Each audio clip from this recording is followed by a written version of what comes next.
There is a kind of power that doesn't announce itself. It doesn't wear a tailored suit or arrive in a convoy. It doesn't demand silence when it walks into a room. It doesn't need to. The most dangerous kind of power in the world is the kind that watches, that waits, that already knows everything about you, while you know absolutely nothing about it. This is a story about a man who chose silence when he could have chosen thrones. And about a young woman who chose dignity when everything she had ever worked for was on the line. It happened in Lagos, inside one of the most powerful buildings on Victoria Island.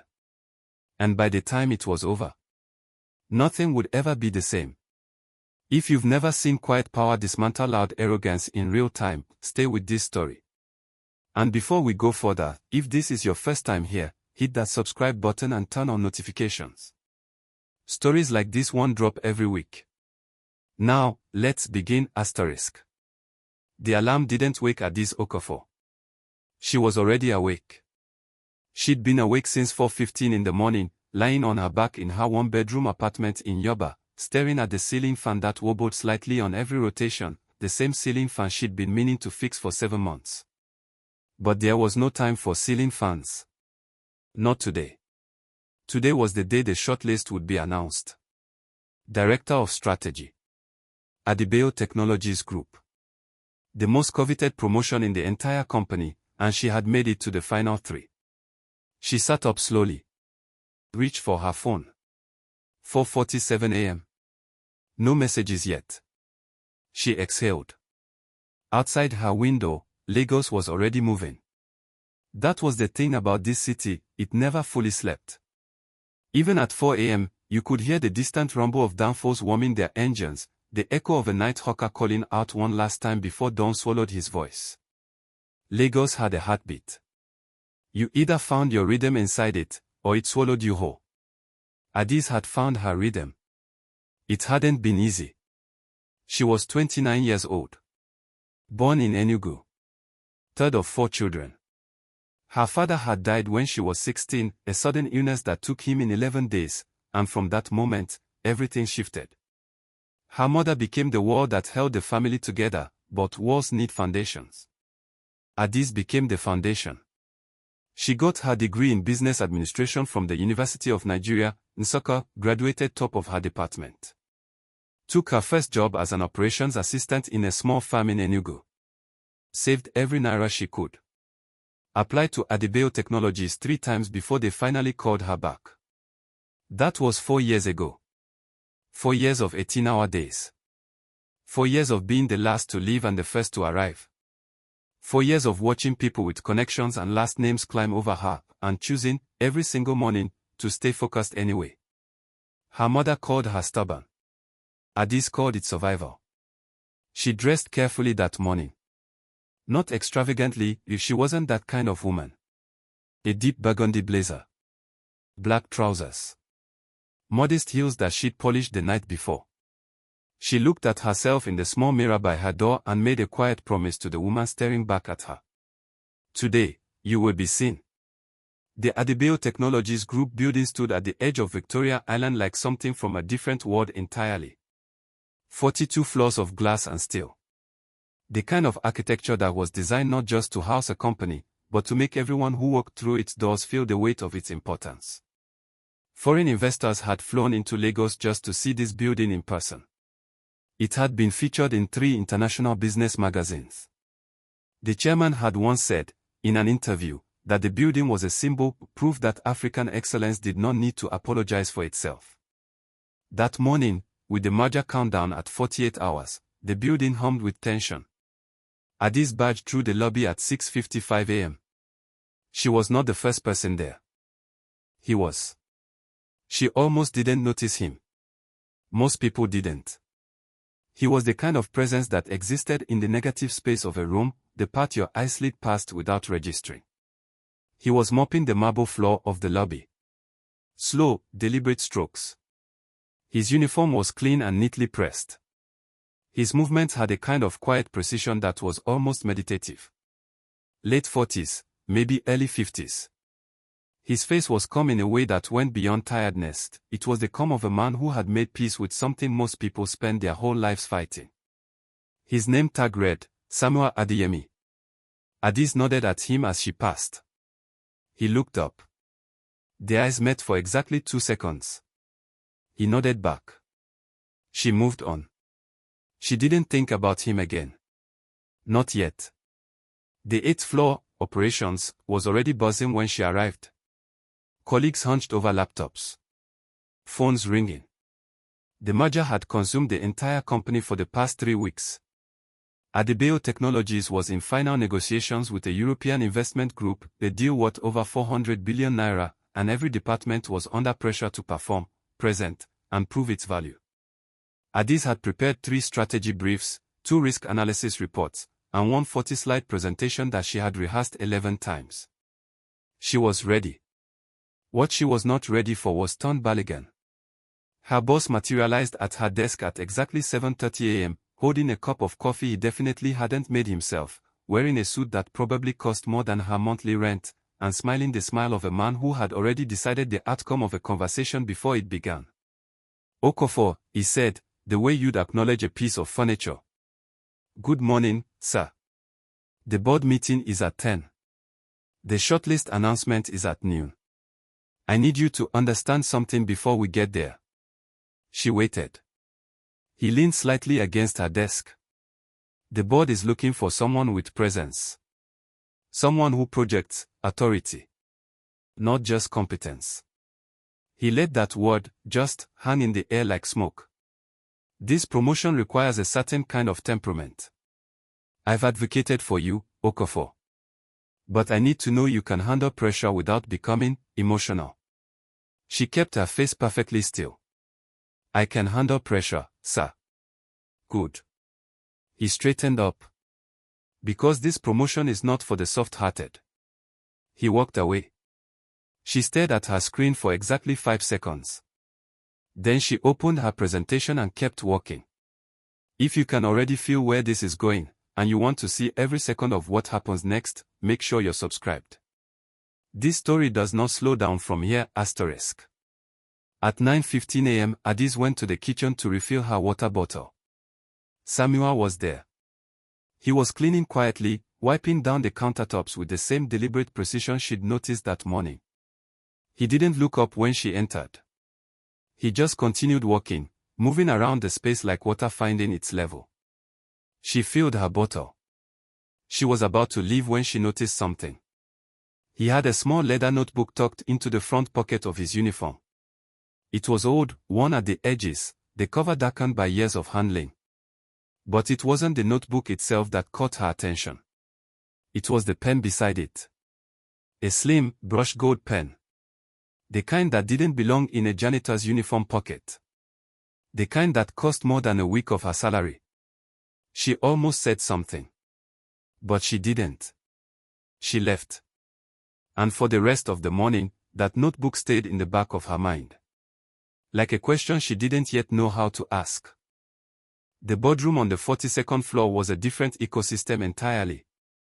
Adaeze had been inside it exactly 3 times in 4 years. Each time, it felt like entering a country with its own laws unwritten, unspoken, but enforced with absolute precision. The kind of place where the wrong pause after the wrong sentence could end a career. Today, the room was full. 12 senior executives arranged around the long mahogany table. The air conditioning was set to a temperature that made the room feel like something between a boardroom and a meat locker. The view beyond the glass walls was magnificent, all of Lagos shimmering in the morning light, the lagoon glittering in the distance. Beautiful and indifferent, exactly like power itself. Tunde Balogun sat near the head of the table.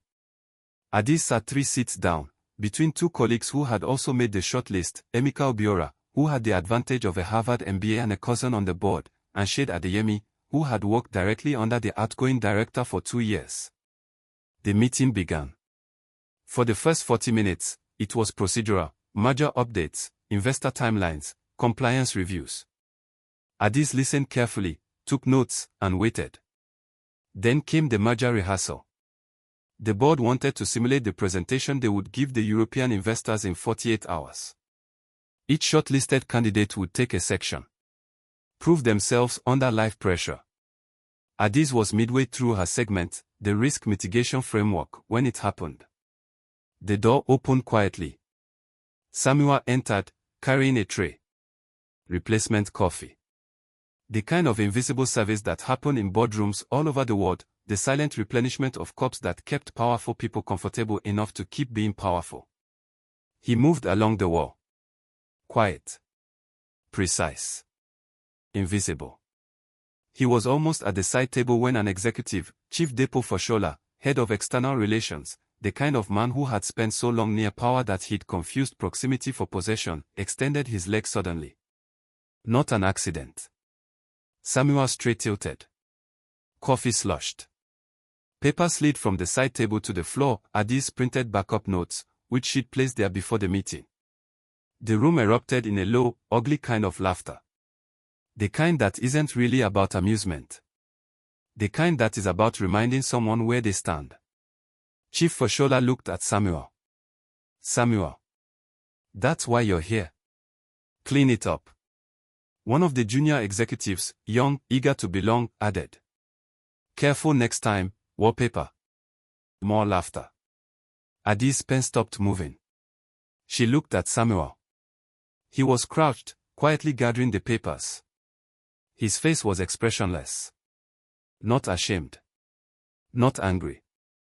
Something more controlled than both. He moved with the same deliberate calm as always, as if the laughter wasn't reaching him. As if he had built, over a very long time, a wall around himself that noise could not penetrate. But his hands. His hands were precise. He stacked the papers carefully. Aligned the edges. Set them back on the side table in exactly the right order. Then he straightened. Nodded once. And continued his work.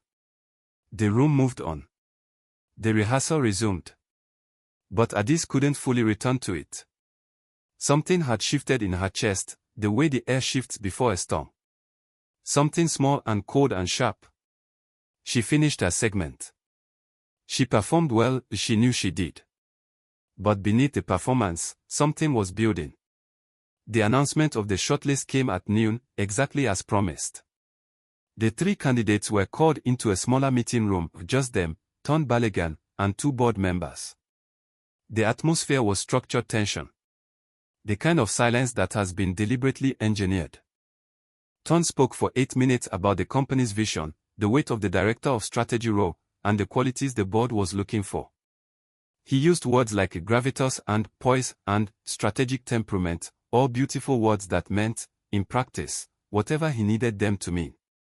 Then he said it. We've observed each candidate over the past month. And I want to be honest with you. He looked at Emeka. Then at Shade.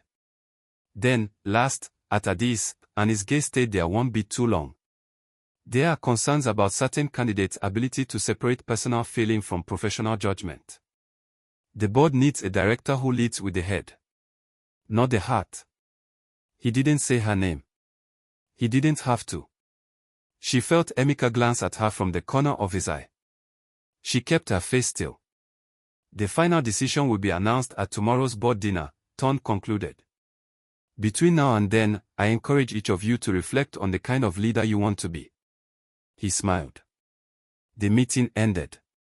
In the corridor, she touched Adaze's arm briefly. You were the best in that room today, she said quietly. Everyone knows it. Adaeze nodded. But she was thinking about a man crouched on a boardroom floor, carefully realigning the edges of someone else's papers. She found him at 2:15 p.m.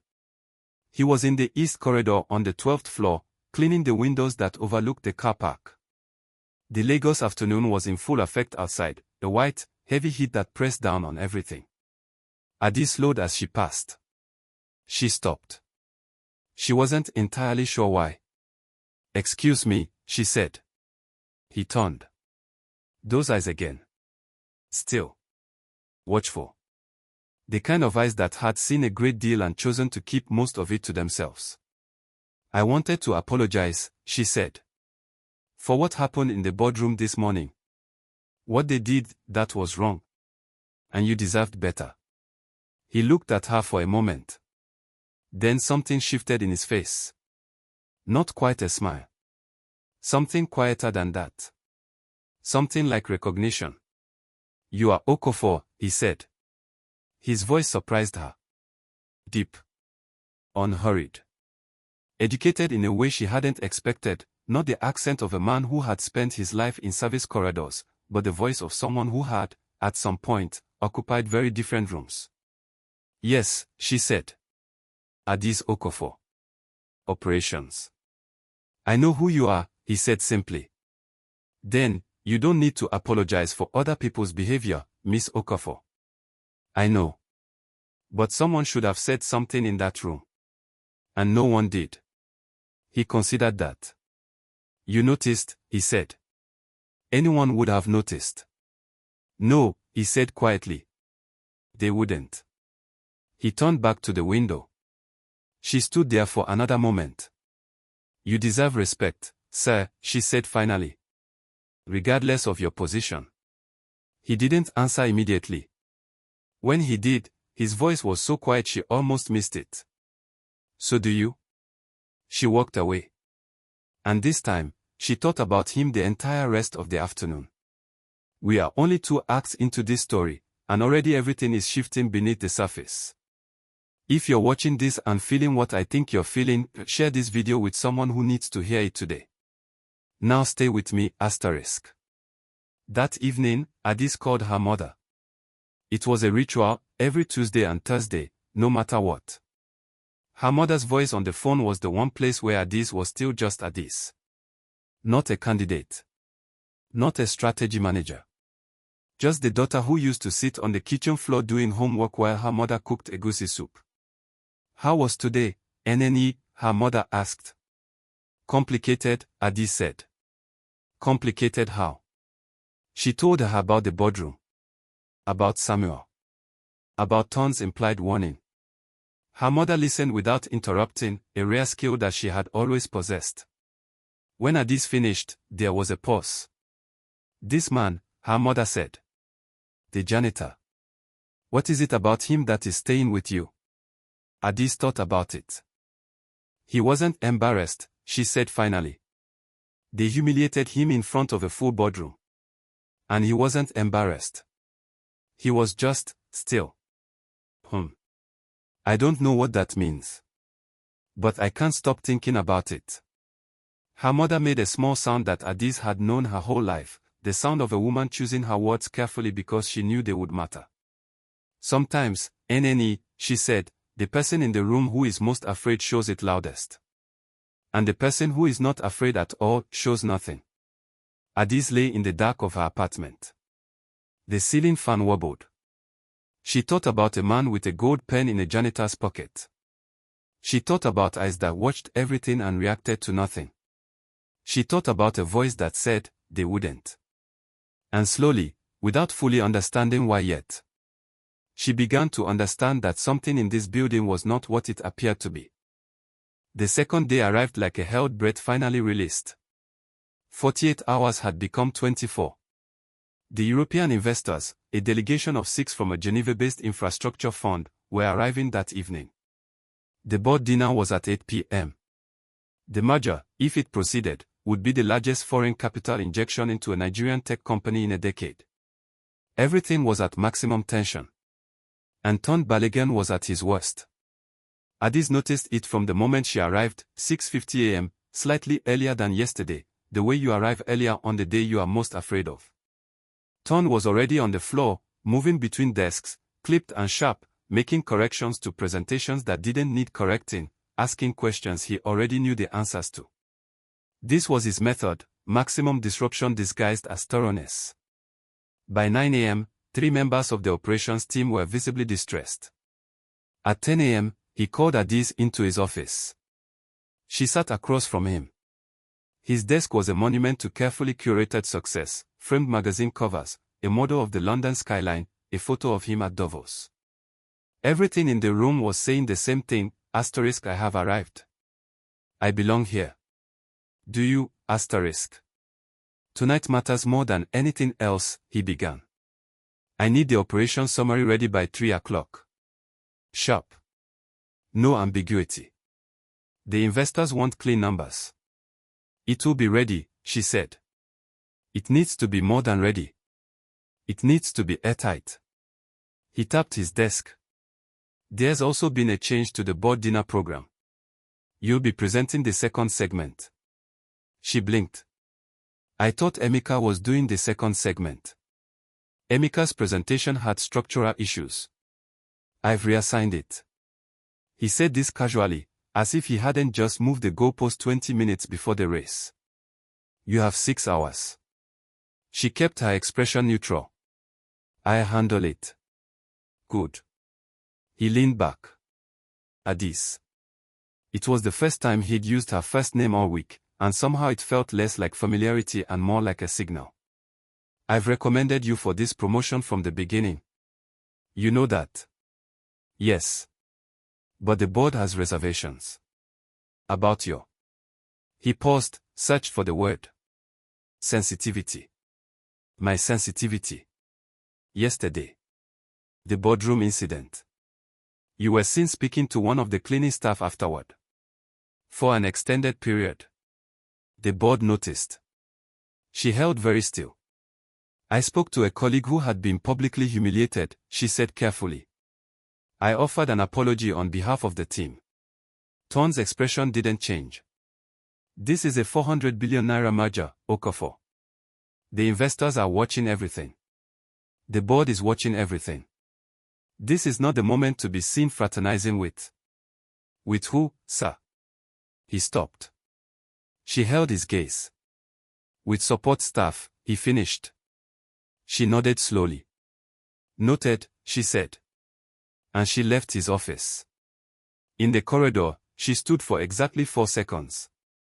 Then she walked back to her desk, opened her laptop, and began rebuilding an entire presentation from scratch in 6 hours. At 1:30 p.m., the building entered a kind of controlled chaos. The investors' advance team had arrived to inspect the conference rooms. Protocol officers were rearranging furniture. IT was testing screens. Catering was setting up on the 41st floor. And on every floor, the same invisible choreography continued. Cleaners. Drivers. Security personnel. Moving through spaces with practiced efficiency. Making sure the building was perfect. Making sure the people who mattered would see nothing but polish and order. Samuel was on the 4th floor when Adaeze passed him at 1:45 p.m. She was on her way to the printer room with a draft of her presentation. He was sweeping the corridor outside the archive room. She nodded. He nodded. She kept walking. She printed the draft. She stood at the printer, reading through the pages, marking corrections with a red pen. Her mind was running at full speed, numbers, transitions, board expectations, Ton's face when he said sensitivity, and then she stopped. She walked back to the corridor. He was still there. Mr. Adeyemi, she said. He looked up. Do you enjoy working here? The question surprised even her.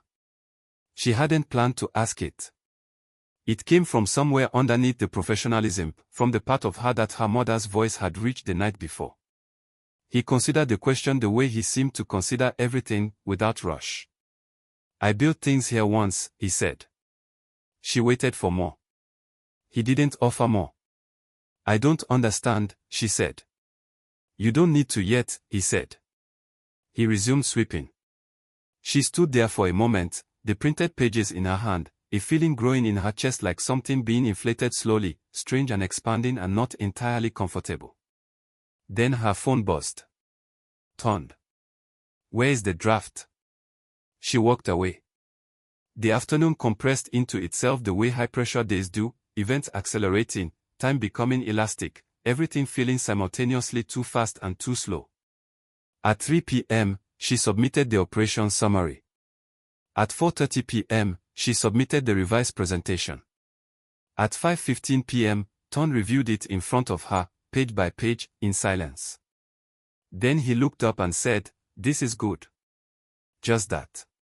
"This is good," from Ton, it was the equivalent of a standing ovation. She allowed herself 30 seconds of relief. Then the day took its turn. At 5:45 p.m., a final pre-dinner rehearsal was called on the 42nd floor. All 3 shortlisted candidates. Senior executives. 2 board members attending virtually. The tension in the room was the particular kind that precedes judgment, everyone performing slightly louder than necessary, slightly sharper, trying to let the right people see the right things. The rehearsal was going well. Adeeze was midsection, the risk framework again, this time expanded, this time even tighter, when the door opened. Samuel. Carrying a tray again. Water carafes this time, placed on the side table for the rehearsal. He moved to the table quietly. And Chief Fashola, the same man, the same deliberate small cruelty, turned in his chair and said, loud enough for the room. Must you always appear at the worst possible moment? This is not your village square. Laughter. Adeeze's marker stopped on the presentation board. An executive added, don't worry. Background noise lends eventually. More laughter. And something inside Adeeze, something that had been building for 2 days, something her mother had heard in her voice the night before, something that had been quietly accumulating like water behind a wall, reached its limit. She set the marker down. She turned fully to face the room. The laughter stopped. Not because she was loud. She wasn't. But there was something in the quality of her stillness, the same quality she'd been studying for 2 days in a man with a leather notebook and a gold pen, that made noise feel suddenly inappropriate. I need to say something, she said. Ton's eyes went sharp immediately. Adeeze. I need to say something, she repeated. Not louder. Just steadier. The room waited. She looked at Chief Fashola. What was just said to this man, what has been said to this man, repeatedly, in this building, is not acceptable. It is not leadership. It is not strength. And it is not something I am willing to continue sitting in a room and tolerating. Silence. The kind that has weight. Chief Fashola's expression moved through several phases: surprise, irritation, something approaching genuine affront. Ton's face had closed entirely. Adeeze kept her voice even. We are 48 hours from presenting this company to international investors as a model of African excellence. And in this room, we cannot extend basic dignity to a man who has served this building with more professionalism than most of what I have witnessed this week. She stopped. The room was absolutely still. Samuel had not moved. He stood at the side table, one hand still resting on the tray. His eyes were on her. Don't look away. Don't scroll. What happens in the next 60 seconds of this story will change everything you think you know about who has the real power in this room. Stay with me, and share this with someone who needs to see it, asterisk. Ton stood up. His voice was quiet. Which was worse than loud. You're throwing away your future, he said. For a janitor. Adeeze turned to face him fully. And she said the words that had been forming since the moment she walked into this building 2 days ago. Since the moment a man didn't flinch when the room laughed at him. Since a gold pen in a worn pocket. Since they wouldn't. No, she said. I'm protecting my future. From becoming like you. The air left the room. Ton's face did something complicated. Then it simplified into something cold. You're done, he said. The promotion is revoked. Security. That will not be necessary. The voice came from the side of the room. Quiet. Deep. Unhurried. Every head turned. Samuel Adeyemi had set the tray down. He had straightened. And he was looking at Tunde Balogun with the same calm he had turned on everything else, except that now, in the full weight of that calm, something else was visible. Something that had always been there. That no one had ever bothered to look for. 3 words. That will not be necessary. 9 syllables. And yet the entire room rearranged itself around them. Tunde Balogun blinked. His mouth was still partially open from the sentence he'd been in the middle of, the sentence about security, about escorting Adeeze from the building, about the clean conclusion of a situation he had believed was entirely within his control. That sentence would never be finished. Because something was happening that his understanding of this building, of his position in it, of the architecture of power he had so carefully mapped over 7 years, none of it had prepared him for. The door at the back of the boardroom opened. Not the main door. The private entrance that connected to the chairman's corridor, the door that most of the executives had never seen used in a meeting. The door that existed, in most people's minds, as a purely architectural feature. 3 people entered. Adaeze recognized 2 of them, board members she had seen in photographs but never in person. The third was a small, precise man in a dark suit who carried himself the way lawyers carry themselves when the documents are already signed. They did not sit down. They stood. And they looked at Samuel. The board member, a silver-haired woman named Mrs. Folick Adebayo Williams, whose family name was the first word in the company's name, spoke first. "Mr. Adeyemi," she said. "The board has been waiting for your assessment." The silence that followed had a texture. Adaeze felt it against her skin. She looked at Samuel. He had not moved. He was still standing beside the side table. Still wearing the uniform. Still carrying himself with that infuriating, extraordinary, unreadable calm. But now she was seeing something she had been looking at for 2 days without seeing. The posture. Not the posture of a man in service. The posture of a man who owns the room he is standing in. "My assessment," Samuel said quietly, "is ready." Ton's voice cracked slightly at the edges. What exactly is happening here?" No one answered him. Because no one needed to answer him anymore. Samuel Adeyemi. Born in Ibadan, 1971. Graduated from the University of Lagos with a first-class degree in computer science in 1992. Went to London on a scholarship. Returned to Nigeria in 1996 with ideas that everyone told him were too early, too ambitious, too much. He started Adebayo Technologies Group in 1998 in a 2-room office in Suralere. Not with inherited money. Not with a family name that opened doors. With a product, a vision, and an absolute refusal to be told that Nigerian technology could not compete globally. By 2008, the company had 200 employees and its first international client. By 2015, it had offices in 4 countries and a valuation that made international headlines. By 2019, Samuel Adeyemi was on the cover of an African business magazine, The Quiet Architect, they called him. A man who built one of the continent's most significant tech companies without ever developing the taste for spectacle that most people assumed success required. Then, in 2020, his wife died. Amora Adeyemi. 44 years old. A sudden aneurysm on a Tuesday morning in April. He stepped back from the company 6 months later. He restructured the board. Appointed a CEO. Retained his position as founder and majority shareholder, but removed himself from the public face of the company entirely. For 3 years, he was, to most of the corporate world, a name attached to a legacy but not to a presence. What the corporate world did not know was that Samuel Adeyemi had never stopped watching his company. He had simply changed his vantage point.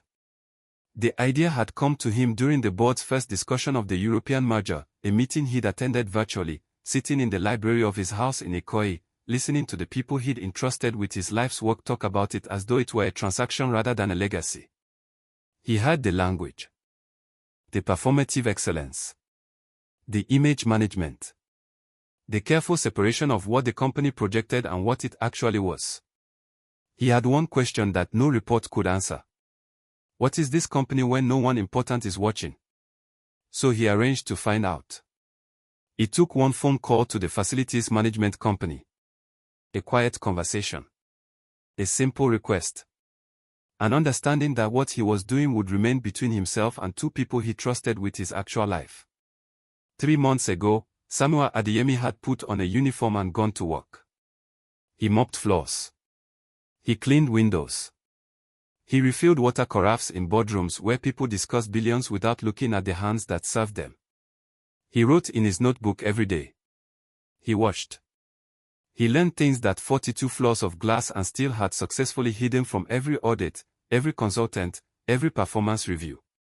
He learned that the culture of this building, the company he had built to prove that African excellence was not a qualifier but a fact, had become something he did not recognize.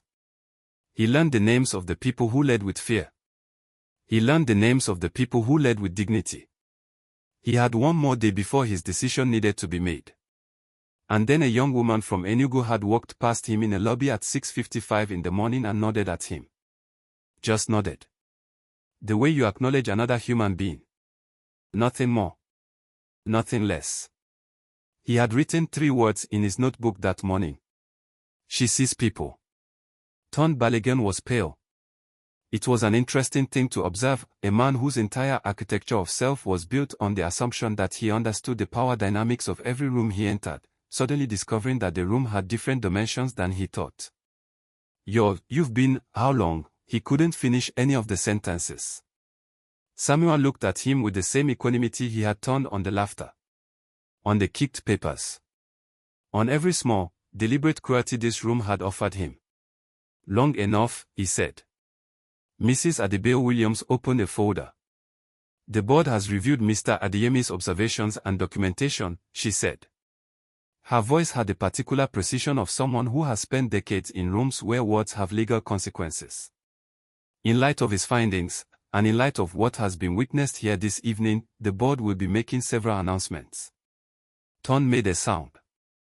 Surely, this was an informal observation, it cannot be used as the basis for. Mr. Balogun. The lawyer who had entered with the board members spoke for the first time. Short sentence. Quiet delivery. Total effect. Tunde went silent. Samuel picked up the leather notebook from his pocket. He opened it. He looked at Tunde. October 3rd. You told the driver that his accent made him sound like a criminal. October 9th. You requested that a cleaning supervisor be removed from the executive floor because, and I quote, her presence was visually inconsistent with our brand standards. October 14th. In this room, you allowed a senior executive to physically cause a service staff member to drop a tray and then laughed with the room. He paused. October 17th. This evening. Tunde opened his mouth. Closed it. Samuel closed the notebook. When you insulted the lowest people in this building, he said quietly, you insulted me. Not because I was wearing this uniform. But because I built this company to be better than that. The room was absolutely, completely still. Adeeze realized she had stopped breathing at some point in the last 3 minutes. She made herself breathe. This is the moment. Right here. If this story is hitting something real for you, something you felt in your own workplace, your own life, share it. Pass it on. Someone you know needs to see this today. Now stay. Because we're not done yet, asterisk. Tunde Balogun was escorted from the building at 6:23 p.m. He didn't make a scene. That, in its own way, was the most revealing thing about him. All the performance, all the weight and authority and carefully maintained dominance, dissolved the moment the actual power in the room became visible. He walked out quietly, flanked by 2 security personnel, his Davos photograph and his London skyline model and his curated office left behind like props from a play that had ended. Chief Fashola was not removed that evening. Samuel had considered it. But there was something more instructive than removal. He looked at Fashola directly, held his gaze for a long, unhurried moment, and said simply, you will remain. For now. And every day you come into this building, you will remember what happened in this room tonight. Fashola nodded. He looked like a man who had aged 5 years in 20 minutes. The other executives in the room had not moved or spoken in the last 12 minutes. They sat in their chairs like people who had suddenly become aware of a weight they had been carrying without noticing, the weight of having watched and said nothing, having laughed or remained silent, having chosen, every single day, the comfort of belonging over the cost of principle. Samuel let them sit with that. He was not cruel about it. He was simply honest. At 6:47 p.m., with the Lagos evening pressing its amber light against the 42nd floor windows, Samuel Adeyemi asked to speak with Adaeze Okafor privately. The boardroom emptied slowly, executives gathering laptops and folders, moving with the careful quietness of people who are recalibrating everything they thought they knew. Mrs. Adebayo Williams nodded at Adaeze as she passed. A small nod. The kind that carries meaning. Then it was just the two of them. The man she had thought was a janitor. And the woman who had chosen, at the exact moment it cost her everything, to say what needed to be said. Samuel gestured to a chair. She sat. He did not sit across from her, he sat beside her. Not behind the table. Not at the head of it. Beside her, the way someone sits when they want the conversation to feel like two people talking, not one person being assessed. He set the notebook on the table between them. He looked at her for a moment. I want to thank you, he said. Adaeze blinked. She stopped. Started again. With respect, sir, I owe you an apology. I should have said something sooner. The first time in that boardroom. I saw what happened and You were protecting your livelihood, he said. I understand that. That's not an excuse. No, he agreed. It isn't. But it is a reason. And there is a difference. He paused. The fact that you said something at all, when it was the most expensive moment possible to say it, that is what matters. She looked at the notebook. How long were you here? She asked. 3 months. And no one recognized you. A slight shift in his expression, the closest she had seen him come to wry amusement. I was never particularly famous for my face. My work was what was known. And people, he paused. People tend not to look at the person holding them up. I noticed your pen, she said. He glanced at her. They too, she added. The gold pen in your pocket. It didn't belong. He smiled. Properly, this time. Small but genuine. My wife gave it to me, he said. 22 years ago. I don't go anywhere without it. He looked at it for a moment. She would have enjoyed today, I think. She had very little patience for people who confused position with character. The mention of his wife settled in the room gently, the way grief does when it has been lived with long enough to be spoken without breaking everything. I'm sorry for your loss, Adaeze said. Thank you. A moment passed. Then Samuel said, I want to talk to you about your future. The offer he made her was not the one she had spent 4 years working toward. It was something else entirely. Director of Strategy is a real role, he said. Important. But it is inward-facing. It optimizes what we already do. He placed both hands flat on the table, a gesture she was beginning to recognize as his equivalent of emphasis. What I am building now, what I came back to build, requires something different. A role that doesn't exist yet in this company. What role? Head of Ethical Compliance and Culture Transformation. He said it simply, without salesmanship. It would have real authority. Budget. Direct reporting to the board. Its mandate would be to change the internal culture of this company, systematically, measurably, permanently. Not a symbolic position. Not a PR exercise. A structural role. She was quiet for a moment. Why me? Because you already know how the building treats the people it considers invisible, he said. You've watched it from a position where you were also made to feel like you had to earn your place. And today, when you could have let it continue, he stopped. Chose his words. The instinct you acted on tonight is exactly the instinct I need leading this work.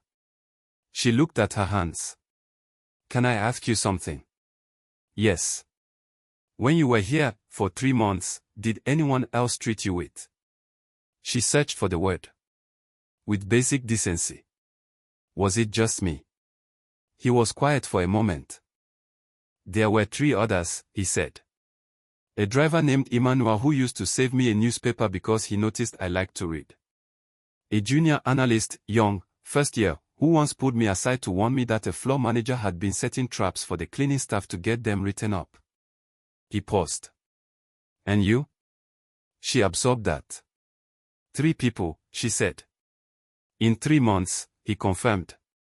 She looked out at the Lagos evening. The city was doing what it always did, sprawling, humming, refusing to be still. Somewhere down there, in the traffic and the noise and the 10,000 small negotiations of daily survival that the city required, people were making choices. About who to see. About who to step over. About what kind of person they were going to be when no one important was watching. "I'll take the role," she said. "You haven't heard the full terms." "I don't need to."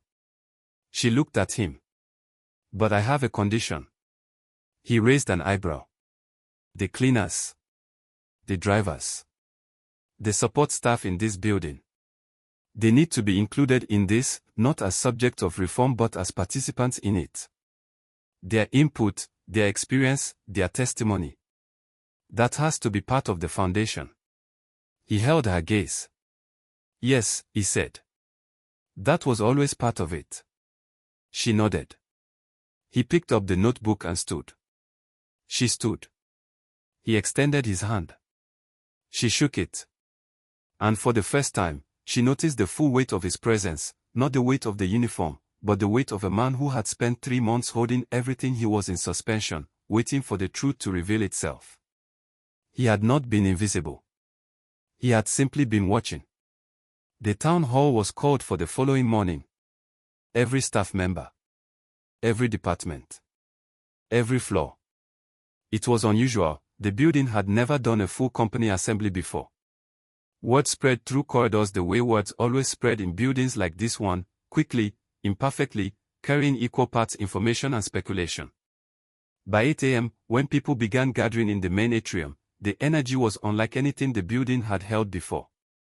Samuel Adeyemi walked out to face his company for the first time in 3 years. Not in a suit. Still in the uniform. He had decided, after thinking about it for most of the night, that it was the right choice. Not for theater. Not for effect. Because there is a kind of honesty that only works when you don't change anything before the conversation, when you show up as you have been seen, not as you want to be remembered. He stood at the front of the atrium. He looked out at the faces. The executives who had laughed in boardrooms. The junior staff who had never been asked their names. The drivers and cleaners and security officers who had spent years being the architecture of a building that didn't know they existed. He spoke without notes. "I built this company," he began, "because I believed that African excellence was not something that needed to be proven to anyone. It only needed to be practiced." He paused. "I came back because I needed to know whether we were still practicing it." The atrium was absolutely silent. "What I found," he continued, "is that we have built something technically extraordinary. And something humanly unacceptable." He let that sit. "Both of those things are true. And we are going to hold both of them at the same time, because that is what it means to be serious about change." He announced the salary restructuring first. A minimum threshold for all support staff, above the industry standard, effective the following month.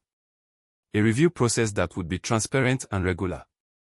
Then the Dignity Charter. A formal, binding document that would govern how every person in the building was to be treated, regardless of role, department, or floor. Violations would not be managed quietly. They would be addressed by the new Office of Ethical Compliance. Then the anonymous reporting system. A direct line to the board. Not to HR. Not to management. To the board itself. Then he said the last thing. The head of ethical compliance and culture transformation, the person who will lead all of this, with direct board authority, is Adaeze Okafor. The atrium found its voice. Not polite applause. Real sound, the kind that comes from people who have been holding something and are finally allowed to release it. Adaeze stood near the back. She was not going to cry. She stood very still, the way she had learned, from a man who had taught her more in 2 days of silence than most people teach in a lifetime, that stillness can be its own kind of power. A hand touched her shoulder. She turned. It was Emmanuel. The driver Samuel had mentioned. A man in his late 50s with kind eyes and a uniform that had seen many years. "We have been waiting," he said simply, "for a long time." She couldn't speak. She just nodded. 3 weeks later, Adee's first act in her new role was not a policy document. It was a meeting. Not on the 42nd floor. In the building's canteen, on the ground level. She invited every member of the support staff, cleaners, drivers, security, canteen workers. 41 people. She brought notebooks. She brought no agenda.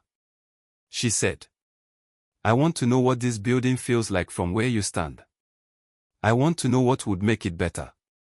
I want to know what we've been missing." She listened for 3 hours. She filled an entire notebook. Samuel still came to the building.